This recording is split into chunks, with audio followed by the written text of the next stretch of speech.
Le prince Victor Emmanuel de Savoie a été arrêté en Italie. Il est soupçonné d'être le pivot d'un réseau de corruption, de jeux truqués, de proxénétisme. Une affaire qui fait la une de la presse, un parfum de scandale qui ne quitte pas le fils du dernier roi d'Italie.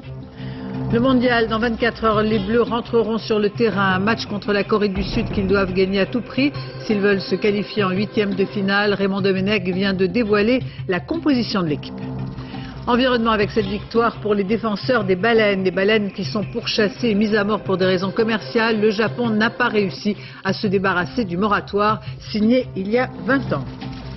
La Grande-Bretagne célèbre les 80 ans d'Elisabeth II devant des dizaines de milliers de Londoniens. Le traditionnel rassemblement des couleurs, Trooping the Colour, cette parade militaire où sont présentés à la reine les drapeaux de tous les régiments de l'armée britannique. Et puis du cinéma avec sur les écrans la sortie de Paris je t'aime, une aventure cinématographique inédite puisqu'il s'agit d'une vingtaine de courts-métrages tournés dans la capitale par des réalisateurs et des acteurs renommés, un film collectif. Madame, Monsieur, bonsoir. Dans l'actualité de ce samedi, le prince Victor Emmanuel de Savoie défraie la chronique judiciaire. Fils du dernier roi d'Italie, il a été arrêté hier et a passé sa première nuit en prison dans le sud du pays. Son affaire fait la une de tous les journaux, passant de la chronique mondaine aux faits divers. Il est soupçonné d'être mêlé à un trafic de machines à sous et de prostitution. Gérard Grisbeck, Karine Guillaume. C'est le fils du dernier roi d'Italie. Le prince Victor Emmanuel de Savoie a dormi en prison après son arrestation sur les bords du lac de Caume, pas très loin du casino de Campione. Après 2 mois d'enquête, les juges soupçonnent le prince de liens avec la mafia, de trafic de machines à sous et de recrutement de prostituées pour les clients du casino. Son fils, Emmanuel Philibert de Savoie, crie au scandale. Ce que je peux dire, c'est que je suis effaré. Je ne comprends rien. On a arrêté cet homme et on le traite comme s'il était le plus grand des criminels possibles et imaginables. Quel destin pour une famille royale contrainte à l'exil après la proclamation de la République en 1946. Le grand-père du prince, ici à droite, avait collaboré avec Hitler et Mussolini durant toute la guerre. Finalement, les Savoie sont rentrés en Italie il y a 3 ans et Emmanuel Philibert s'est marié à Rome avec l'actrice française Clotilde Courreau. Si c'est vrai, c'est ennuyeux, car il a fait tant d'efforts pour pouvoir revenir en Italie, et maintenant il se fait arrêter. Aujourd'hui, la presse rappelle que le prince a déjà eu maille à partir avec la justice, pour avoir tué un touriste allemand en Corse, pour trafic d'armes internationales ou pour lien avec l'extrême droite italienne. Ce soir, les juges se tournent vers le fils du prince, Emmanuel Philibert. Il serait soupçonné d'avoir voulu interdire des sites internet hostiles à la maison de Savoie. En France, le prochain Teknival de l'été pourrait se tenir sur l'aérodrome de Vannes, dans le Morbihan. Une perspective qui suscite à 15 jours de l'événement déjà l'inquiétude et la colère des élus et des riverains. Plusieurs centaines de personnes ont défilé cet après-midi pour marquer leur hostilité ouverte à ce projet. Une rave party qui rassemblerait au moins plus de 50 000 personnes le premier week-end de juillet. Jacques Deveau, Gabriel Camilla. Ils sont descendus en tracteur dans les rues de Vannes. Agriculteurs, élus, riverains. Inquiets à l'idée que le Teknival annuel breton puisse se dérouler près de chez eux. Manque d'informations, on ne sait pas comment ça se passe, donc peut-être que c'est une fête comme à Fesnos, comme on le dit dans les journaux, mais bon, quand même en grosse quantité. Donc ça fait quand même un petit peu peur. Hein. Je pense qu'il faut aussi respecter les gens qui aiment cette musique-là. Il ne faut pas les diaboliser, ça me choque qu'on les diabolise. Mais en même temps, il faut le faire dans des lieux adaptés, dans des dimensions aussi adaptées. Il ne faut pas que ça soit d'une façon trop importante en volume. Et puis il faut que ça soit encadré. Pour une fois, le site retenu appartient à l'État. Nul besoin donc de réquisitionner des terrains. Seulement l'aérodrome et ses 120 hectares ne sont pas à l'abandon. Et les 50 000 teufeurs attendus ne sont pas les bienvenus. Tout va être cassé, il y a pour des millions d'installations d'éclairage, de balisage de nuit de la piste, de la gogno, de toutes les aides à l'atterrissage. Une délégation a été reçue en préfecture. Mais la mobilisation n'a pas été à la hauteur des attentes des organisateurs. 500 personnes, alors qu'ils en escomptaient 6 fois plus, cela pourrait conforter le choix de la préfète. L'affaire remonte à 7 ans. 2 jeunes femmes de Fontenay-sous-Bois auraient été victimes de viols collectifs. Elles n'ont porté plainte qu'au début de l'année, rompant le silence sur ces tournantes qu'elles auraient subies à plusieurs reprises. Au total, 7 personnes de la cité ont été écrouées. Aurélia Guillemin, Jean-Yves Blanc. Depuis 10 jours dans le quartier, les interpellations s'enchaînent. Les policiers pensent avoir découvert ici une affaire de viol collectif de grande ampleur. C'est l'une des victimes, une jeune femme de 20 ans aujourd'hui, qui a révélé les faits. Quand elle s'est présentée à nous, elle était très choquée. Elle avait subi des menaces il y a peu et par des gens de son quartier. Elle a subi des viols à répétition commis par de nombreux individus sur des séances d'abattage en quelque sorte dans les caves. 2 jeunes filles, 13 et 14 ans à l'époque, décrivent les mêmes sévices et désignent une cinquantaine d'agresseurs, tous mineurs au moment des faits. 7 individus ont été écroués, mis en examen pour viol en réunion. Une vingtaine d'autres placés sous contrôle judiciaire pour complicité ou non-dénonciation de crimes. Ce qui me dérange principalement dans ce dossier, c'est 7 ans après des faits, des placements en détention provisoire qui ne sont fondés que sur des dénonciations, c'est-à-dire pas d'éléments matériels. Le temps, évidemment, a joué son rôle et a certainement émoussé les souvenirs des victimes. Dans les quartiers concernés par l'affaire, la tension est palpable. Hier et aujourd'hui, des habitants et des proches des personnes interpellées se sont rassemblés, incrédules. Frère ou grand frère ou pas de grand frère, on n'a jamais eu de problème comme ça, on pouvait rester dehors jusqu'à des 2h, 3h du matin et c'est pas pour autant qu'on a été accusé qu'on a essayé de nous violer ou de nous faire n'importe quoi. Les jeunes de la cité ils se sentent menacés, ils savent pas justement s'ils vont se faire arrêter alors qu'ils n'ont rien fait et nous on est à fond en fait, on veut que les coupables ils soient jugés mais qu'il n'y ait pas d'innocents qui soient emprisonnés, c'est tout. Après 6 mois d'enquête, les policiers n'excluent pas qu'il y ait d'autres victimes et prévoient de nouvelles interpellations. Environnement avec cette victoire pour les défenseurs des baleines qui sont pourchassés et mis à mort pour des raisons commerciales. Une pêche intensive que pratique essentiellement le Japon. Le Japon qui n'a pas réussi à se débarrasser du moratoire signé il y a 20 ans. La Commission baleinière internationale vient de rejeter ses propositions. Diego Garcia. Chasser la baleine à des fins commerciales est interdit depuis 20 ans. Mais pour le Japon, officiellement, ces captures répondent à des objectifs scientifiques.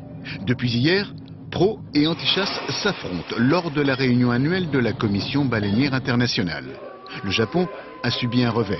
Il voulait un vote à bulletin secret qui lui aurait permis d'occulter certains arrangements avec les petits pays facilement influençables.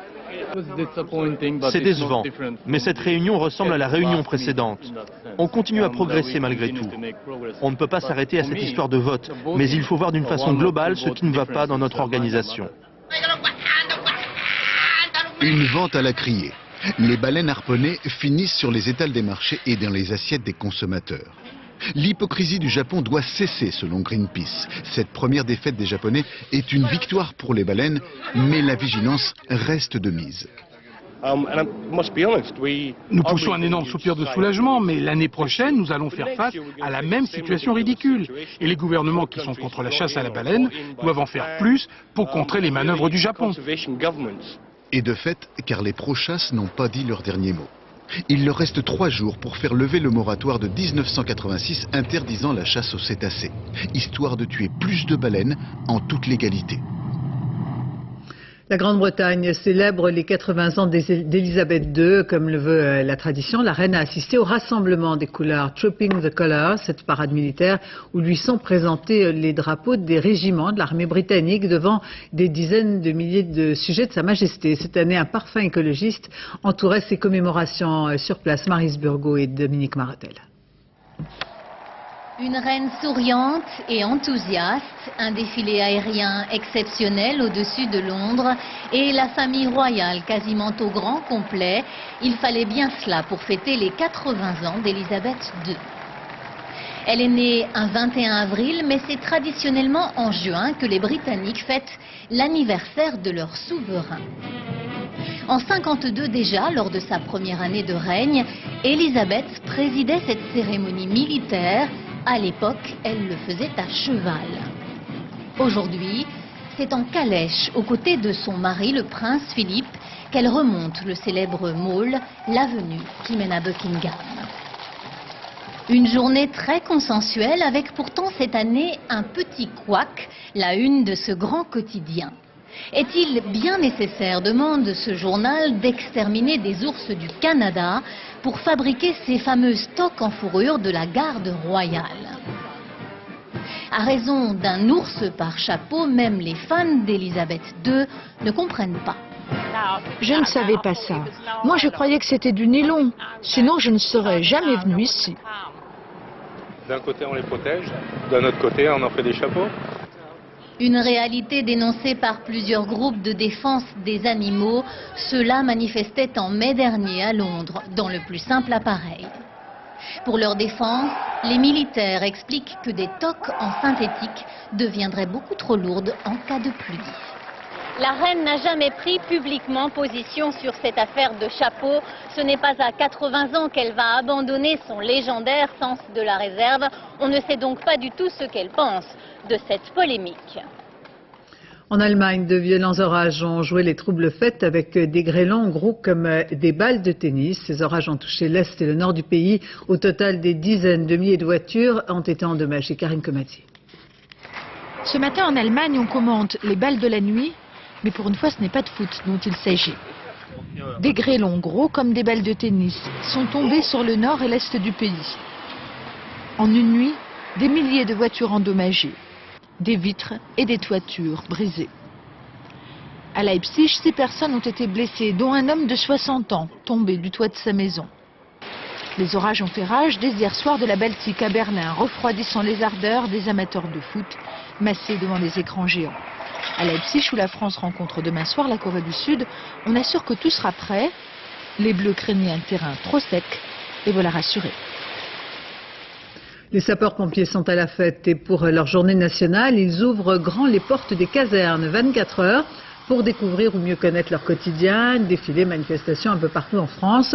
L'occasion peut-être de susciter de nouvelles vocations. Le gros des troupes est constitué de volontaires qui interviennent désormais sur toutes sortes de terrains dans des situations d'urgence. En particulier, bien sûr, les pompiers sont à pied d'œuvre pour lutter contre les incendies à l'approche de l'été avec la sécheresse et la chaleur, facteurs de risque. Des exercices d'intervention ont lieu comme ici à la limite des Landes et de la Gironde. Reportage Francis Mazoyer, Bernard Benarme. Vous ne rêvez pas, c'est bien un pompier qui embrase la végétation. L'exercice doit être très proche du réel. Le scénario, un feu de 50 hectares. Premier acte, la coordination des moyens aériens. Pour 200 mètres à l'ouest de notre position, vous faites une demi-soute en défensive. Gros porteur de la sécurité civile, le Dash 8 peut larguer jusqu'à 10 000 litres. Peu maniable en zone escarpée selon les pilotes, c'est semble-t-il l'arme idéale dans la plaine des Landes. Sa vraie vocation, c'est l'attaque indirecte avec du retardant et donc de faire des lignes d'appui et de protection. De protection de quoi, par exemple? Protection de colonnes de véhicules, protection de bâtiments sensibles, protection de maisons d'habitation, de quartiers, etc. Deuxième acte, un largage de Canadair derrière un rideau de fumée. Bon, levez la chair, vous arrivez là avec les unités pour extinction d'un incendie. Puis c'est au sol que les acteurs entrent en scène. 60 hommes, une quarantaine de véhicules dans leur rôle habituel, contourner le feu, noyer les lisières. Grande nouveauté cette année, ce camion de grande autonomie et son canon à longue portée. 80-90 mètres, ça dépend du vent. Si un vent de face, c'est une petite faiblesse au niveau de la portée, sinon vent porteur 80-90 mètres. L'objectif est d'intervenir dans les 20 minutes après un départ de feu. 2 Cessna surveillent en permanence la forêt landaise. Ici, 30% des incendies sont dus à la foudre. On est dans une période à risque puisque nous avons des événements orageux avec de faibles précipitations. Donc nous, événements orageux, c'est autant de mise à feu potentielle par la foudre. La prévention et la lutte contre les incendies font partie des priorités du département. Si le nombre de départs de feu est très important chaque année, la surface brûlée reste relativement faible. Les premières épreuves écrites du baccalauréat se sont achevées cette semaine et parmi les sujets proposés, il en est un qui fait polémique. Dans le Gard, le vin et ses dangers étaient l'un des thèmes sur lesquels ont planché des candidats au bac technologique. Pour le ministre de l'Agriculture, qui comprend l'émotion que suscite un tel sujet dans une région viticole en difficulté, c'est une grave erreur qui mérite sanction. Nathalie Moisan. En découvrant son sujet du baccalauréat, ce fils de vigneron a vu rouge. L'épreuve des sciences de la matière et du vivant de son bac technologique proposait aux candidats du lycée agricole de plancher sur le vin et ses dangers. 7 pages de questions sur l'alcoolémie ou les conséquences du déversement d'effluents vinicoles dans les rivières. Pour ces viticulteurs touchés par la crise de la filière, une véritable provocation. Comme c'est un sujet bac, j'ai dû faire quand même le minimum parce que je veux quand même avoir des points dessus. Mais j'avais honte quand même. Honte d'écrire des choses que je sais que c'est mauvais pour la filière. Quand on dit le vin et ses dangers, et qu'on traite le vin comme un poison, moi je suis complètement contre. À Saint-Émilion, emboîtant le pas des vignerons hier, Dominique Bussereau, le ministre de l'Agriculture, a promis qu'une telle erreur ne se produirait plus et qu'au besoin des sanctions seraient prises. Ma fille a passé le bac cette semaine dans un établissement qui n'est pas un établissement agricole. Si elle avait un sujet sur le thème les dangers de l'éducation où ça ne sert à rien d'apprendre, il faut mieux se reposer, je n'aurais pas été content en tant que père de famille. Donc dans un lycée agricole d'une région viticole, un sujet sur le vin et ses dangers, c'est une provocation. Le sujet était pourtant national. Les syndicats d'enseignants le défendent d'ailleurs au nom de leur liberté pédagogique. Je ne vois pas pourquoi M. Bussereau intervient auprès de la profession viticole en disant qu'il y aura un lampiste qui sera jugé, alors que ça fait partie de la mission de l'enseignement agricole que de former les citoyens de demain. Ce n'est pas la première fois qu'un sujet du bac fait polémique, mais gageons qu'après cela, les épreuves proposées aux futurs vignerons l'an prochain seront vérifiées attentivement. Quand les entreprises remplacent les séminaires par des raids sportifs, l'objectif n'est pas de distraire ses salariés, mais de créer de véritables liens entre les équipes. La clé, développer l'esprit d'entreprise pour être plus performant dès lundi. Hélène Vergne, Françoise Mazou. Si vous avez bien suivi, je fais à droite, mon bateau il va à gauche. Oh là là là, ça va pas être facile. Il faut dire que tous sont volontaires, mais très peu sont des sportifs aguerris. Des commerciaux, des secrétaires, des ingénieurs de même société venus partager une aventure sportive, un raid d'entreprise pour souder les salariés. Sur les 4 qui sont là, on ne se connaissait pas au départ, quasiment. Donc on va apprendre à se connaître. On est de secteurs différents dans l'usine. Ça permet de se retrouver dans un autre cadre que le travail. Et après, au sein de l'entreprise, c'est aussi bien, quoi. Les épreuves, certes physiques, sont à la portée de tous, hommes et femmes. 176 concurrents de 44 sociétés venues de toute la France. À l'arrivée, pas de trophée, mais la sensation de s'être dépassé et diverti. Ça va comment? Ah, trop bien! Ça soude le groupe. Et on se dépasse tous, quoi. Tous les uns derrière les autres, quoi. Et comme ça, après, ça nous fait des bonnes histoires pendant un an, quoi. Importés des États-Unis et du Japon, les rallyes sportifs séduisent les entreprises françaises et surtout les patrons qui y voient un moyen d'augmenter les valeurs de cohésion et de performance. Fléchage comme pour retrouver en boîte d'entreprise, quoi. Pour atteindre nos objectifs, qu'ils soient soit individuels, soit collectifs. Parce que c'est bien ça, c'est bien l'esprit d'équipe qui est important. Et le respect des autres. À 1 000 € hors taxe par équipe, le prix est tout à fait accessible et même rentable pour les entreprises. Pour cette 5e édition en Aveyron, les sociétés n'ont jamais été aussi nombreuses à s'inscrire pour s'offrir un week-end d'évasion bien loin du quotidien en entreprise. Les déboires d'un bâtiment de la Marine nationale, une frégate qui, lors d'un exercice dans le golfe de Gascogne, a endommagé l'un de ses équipements de transmission. C'est la seconde fois qu'un incident se produit à bord. Zindine Moudaoud, Jérôme Soulard. Ce câble, filmé ici à bord du sous-marin Le Téméraire, est en fait une antenne d'écoute. C'est une antenne analogue à celle-ci que la frégate de Grasse a perdue. Ce câble, long de plus de 500 mètres, permet de détecter la présence de navires suspects quand il est immergé dans les profondeurs. C'est au cours d'un exercice que l'équipage s'est aperçu que le câble s'était rompu. Il y a 2 mois déjà, cette même frégate de la Marine nationale avait perdu son sonar. Ennuyeux quand on sait que le De Grasse est un bâtiment de guerre spécialisé dans la lutte anti-sous-marine, coût estimé de la perte 3 millions d'euros. Série noire ou nouvelle boulette, cet incident ne fait pas rire les marins, il minimise l'incident. C'est toujours embêtant d'avoir un accident de ce type. La meilleure preuve, c'est que c'est un risque qui est calculé, puisqu'on a immédiatement remplacé l'antenne dès que c'est arrivé. C'est toujours ennuyeux, mais c'était quelque chose qui peut arriver quand on a une forte activité opérationnelle à la mer. Pourtant, à l'état-major de la Marine, on craint les colibés. Après le fiasco du Clémenceau, l'image de la Royale est sévèrement écornée.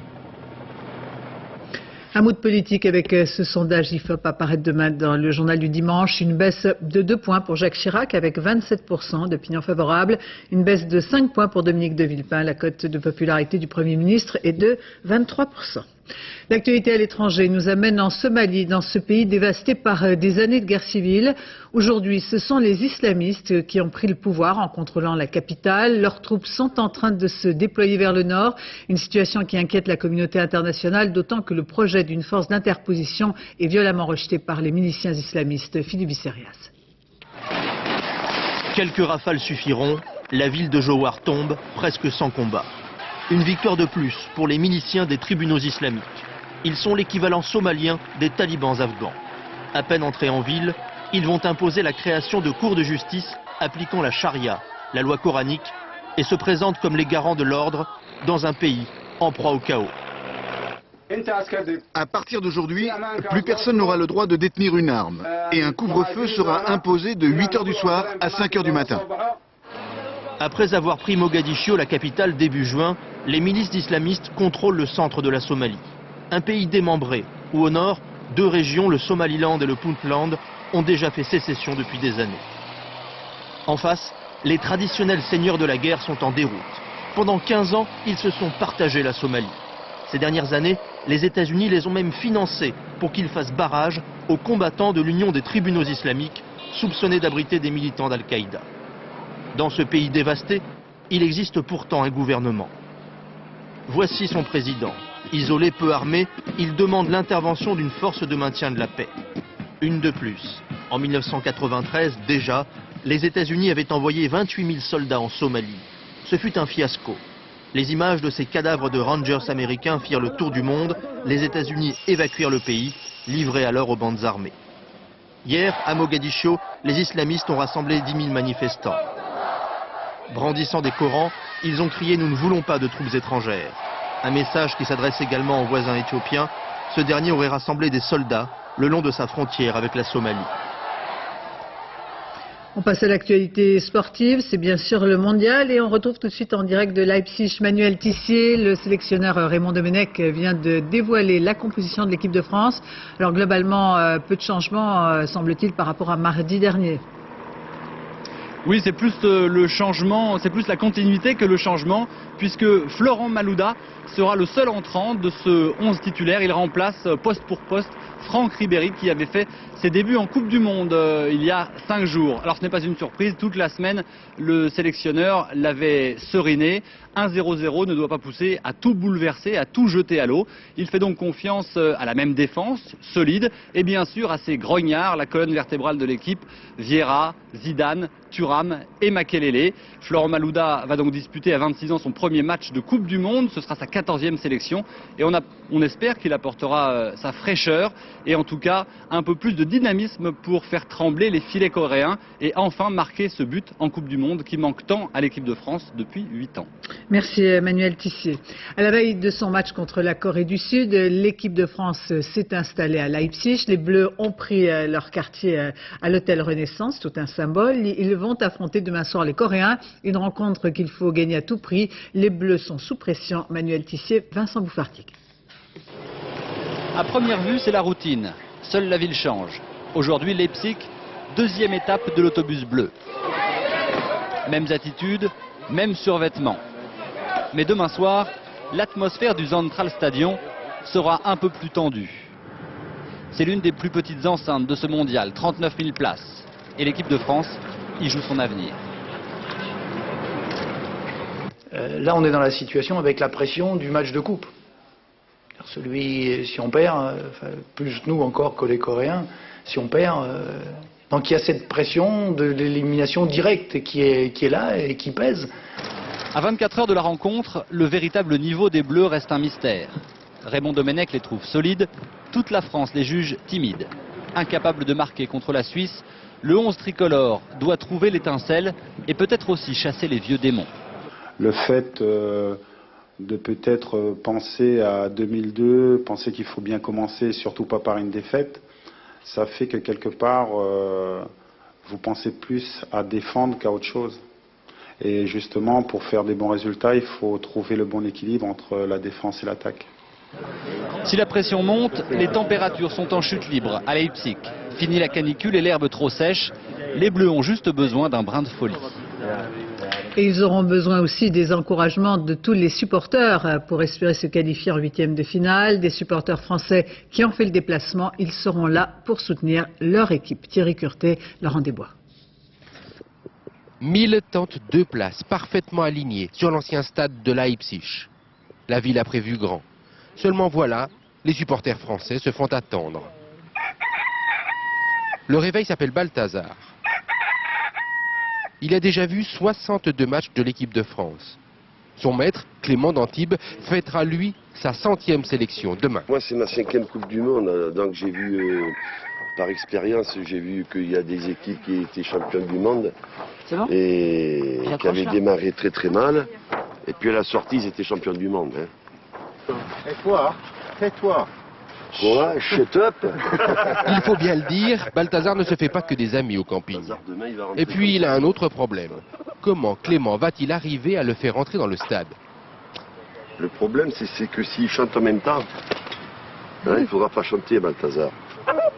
Côté jeunes Français, on privilégie le culturel. La statue de Jean-Sébastien Bach, natif de Leipzig.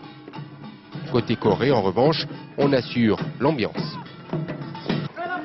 Et puis tout à coup, une rumeur. Quelqu'un a vu passer le bus des Bleus. Là, faut qu'il gagne, Là, ils n'ont pas le choix, il n'y a pas de... Il faut faire ci, il faut faire ça, il faut plus machin, les points là. C'est fini, tu gagnes ou tu sors. Les choses sont donc simples, mais il faut faire bonne figure devant la télévision coréenne. Une Marseillaise un peu molle, des supporters courageux mais rares. On a bien du mal ici à Leipzig à se dire que la France est à la veille d'un match capital. L'adversaire des Bleus sera, vous le savez, la Corée du Sud, une équipe qui s'était hissée jusqu'en demi-finale en 2002. Les Coréens qui rêvent de rééditer le même exploit cette année à Rantanzit, Fabien Lévesque. Ça fait longtemps que les Coréens sont dans le rythme des grandes nations du football. 6e Coupe du Monde d'affilée. À l'entraînement en Allemagne, à quelques heures d'affronter les Bleus, les joueurs de la Corée ne doutent de rien. La France est une bonne équipe. Ils jouent bien, mais si on continue à progresser comme ça, on peut gagner. Après le Mondial 2002 et la qualification pour les demi-finales de leur équipe, les Coréens se sont découverts une passion pour le football. Dans les rues, des millions de supporters. La fièvre rouge est en marche. En décembre dernier, lors du tirage au sort du mondial allemand, même scène de liesse. La France, la Suisse et le Togo. Des Togolais battus la semaine dernière 2-1 par des Coréens qui peuvent compter sur les plus hautes autorités de l'État pour trouver une raison de plus de battre les Français. En cas de victoire, les jeunes joueurs de l'équipe se verraient exemptés de service militaire. Le football, cause nationale, 48 millions d'habitants, raid dingue de ces diables rouges.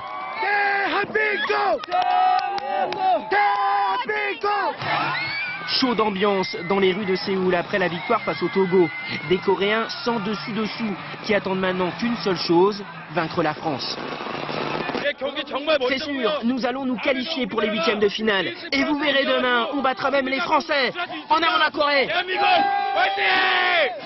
Devant tant d'assurance, sans être chauvin, on serait tout de même heureux de voir la France jouer demain soir les briseurs d'ambiance. Les matchs de la journée cet après-midi, le Portugal s'est qualifié pour les 8e de finale après avoir battu l'Iran 2-0. Le Ghana lui donne à l'Afrique sa première victoire en dominant la République tchèque 2-0. Florent Gautreau. Avant ce match décisif, les Iraniens avaient vu grand. C'est ce qu'a dû penser Luis Figo en recevant des mains du capitaine iranien un impressionnant présent. Le capitaine portugais, urbain et souriant, accepte l'offrande, mais sur le terrain, pas de cadeau. Une première fois, Figo trouve Deco. Le gardien repousse, le Portugal domine sans marquer, 0-0 à la mi-temps. À une demi-heure de la fin, on prend les mains et on recommence. Figo décale Deco et cette fois, ça marche. La frappe sans contrôle du joueur de Barcelone ne laisse aucune chance à Mirzapour. 15 minutes plus tard, la tête d'Hachemian, captée par Ricardo, réveille les supporters iraniens de Francfort qui suivent le match à quelques kilomètres du stade. Mais les 120 000 Iraniens d'Allemagne vont devoir s'avouer vaincus après cette faute sur Figo. Le pénalty sifflé par l'arbitre français Eric Poula est transformé par Cristiano Ronaldo. 2-0, le Portugal est le 6e pays qualifié pour les 8e de finale. Très en forme, les Ghanéens dans les tribunes et sur le terrain. Ils offrent à l'Afrique sa première victoire dans ce mondial 2006 grâce à un but de Djana Samoa marqué dès la 2e minute du match. En deuxième mi-temps, le Ghana obtient même un pénalty. Ouchfalousi est expulsé, les Tchèques n'ont plus que leurs yeux pour pleurer, et la maladresse d'Asamoah pour espérer. Le Ghanéen frappe sur le poteau, toujours 1-0. Mais ceux que l'on surnomme les Black Stars vont marquer un deuxième but à 8 minutes de la fin. À Accra, la capitale du Ghana, on se prépare à une nuit sans fin.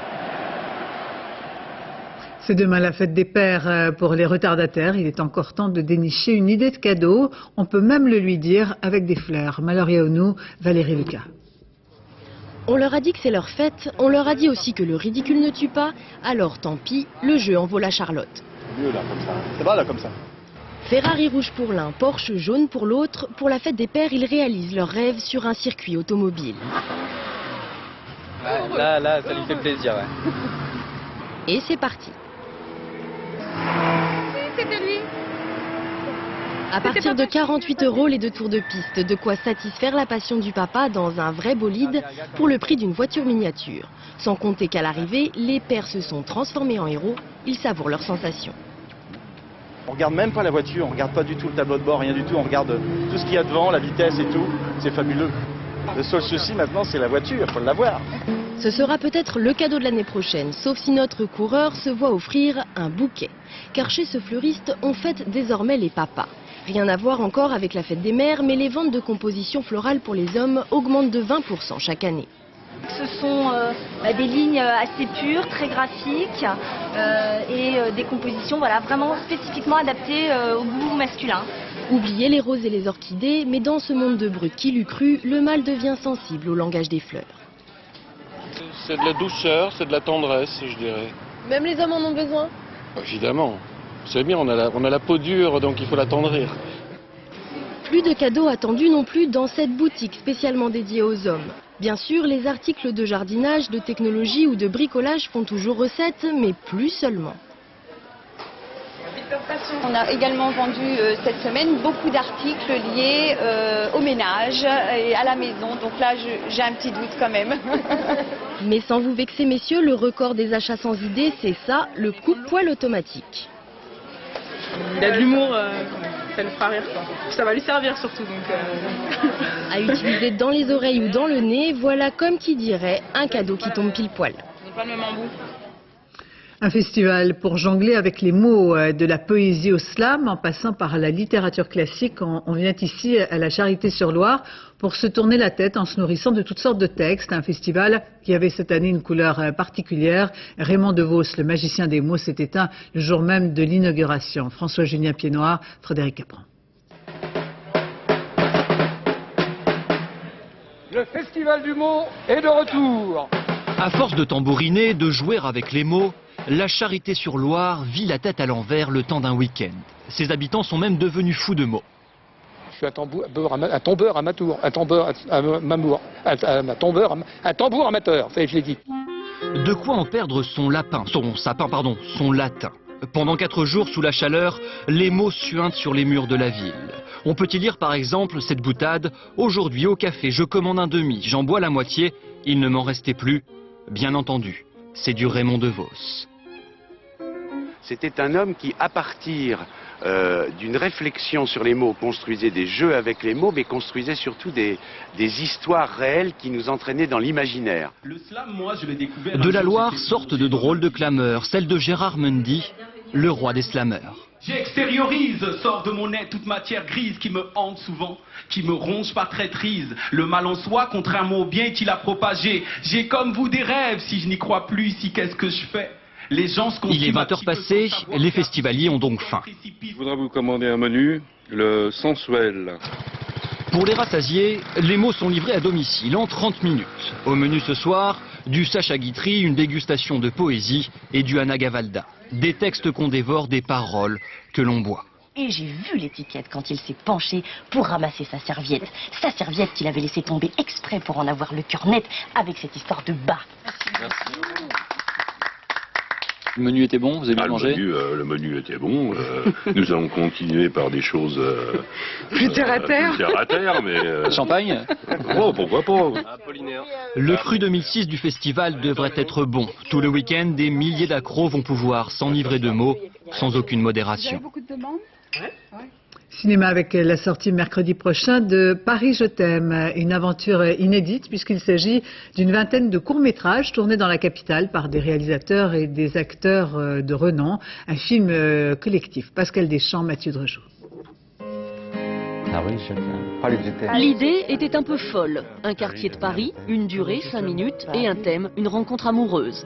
Une idée qui a attiré le tout cinéma mondial des frères Cohen à Gus Van Sant, d'Elijah Wood à Gina Rollins. Le résultat, un film collectif, une vingtaine de courts-métrages ludiques, émouvants, et quoi qu'en disent les pessimistes sur le rayonnement de la France, pour les stars internationales en tout cas, Paris exerce toujours ses attraits. Quand vous tournez aux États-Unis, vous faites la queue avec votre plateau devant un camion. À Paris, on vous sert, on vous donne une baguette, du vin, de l'eau minérale. C'est incroyable. Vous avez même votre petite machine à café. C'est tellement civilisé. Ce n'est pas un film touristique. On y montre comment vivent les gens. Vous partez? Merde. Pas une des livres. Pour son court-métrage, Bruno Podalides, le réalisateur du Mystère de la Chambre jaune, a choisi Montmartre. Loin de la carte postale, il dépeint un Parisien d'aujourd'hui. Je peux rire de beaucoup de choses, de moi-même, qui suis risible, ridiculement seul. Mon univers, c'est une boîte à gants. Quand quelqu'un habite un endroit même célèbre, moi j'ai vécu à Versailles tout près du château, c'est qu'on n'a pas du tout évidemment le même point de vue et qu'on reste dans des données très pratiques. Ici par exemple se garer, et du coup voilà, c'est un gars qui cherche une place libre, qui cherche aussi une femme libre, enfin une espèce de raccourci un peu schématique. Malgré un résultat inégal, le film est un témoignage sur la façon dont les étrangers voient Paris, un Paris en devenir, un Paris accueillant. Et le moment que j'ai senti que Paris m'aimait aussi. C'est la fin de ce journal. Je vous remercie de votre attention. À suivre la météo. Isabelle Martinet, 20h50, vos imitations préférées, présentées par Laurent Ruquier. Quant à moi, j'aurai le plaisir de vous retrouver demain dès 13h. Excellente fin de soirée sur France 2.